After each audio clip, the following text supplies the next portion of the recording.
Well, I don't expect respect from respect.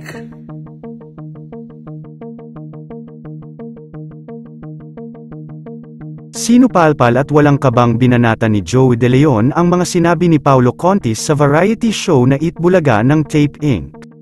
Sinabi kasi nito na wala pang final sa balitang nakuha na ng TVJ ang pangalan ng Eat Bulaga.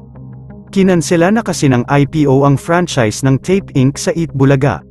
Wala raw kaukulang ebidensya na magpapatunay na sa kanila ang Eat Bulaga na title ng show at hindi kay Joey De Leon. Magpapatunay na si Joey De Leon ang nakapag-release ng title ng Eat Bulaga kaya't siya lang ay may karapatan na gumamit ng Eat Bulaga na title. Part ito ng intellectual property case na inilaban ng TVJ upang makuha nila ang title ng show. Ngayon hindi pa rin ginagamit ng TVJ ang title ng Eat Bulaga dahil patuloy pa rin kasi itong ginagamit ng Tape Inc. kahit talo na sila sa kaso patungkol sa renewal franchise ng title ng show.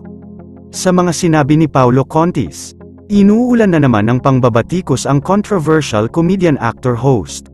Dapat na raw nito na ma-realize na hindi sa kanya ang Eat Bulaga. Dahil pinapabahoniga lang raw ang kanyang pangalan sa mga ginagawa nitong statement sa showbiz. Narito ang mga sinabi ni Paulo Contis sa Eat Bulaga, panoorin na mabuti.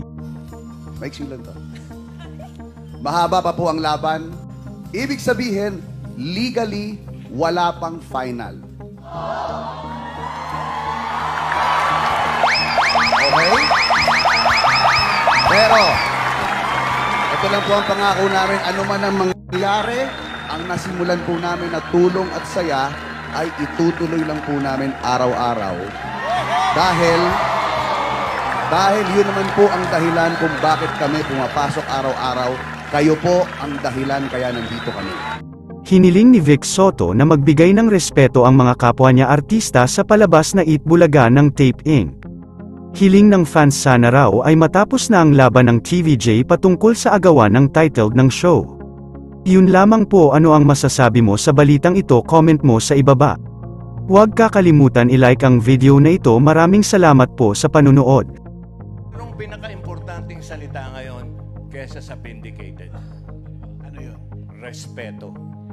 Yung pa pala isang mabigat, katulad ng respeto, kanselado. Oh, huwag matigas ang ulo. Okay?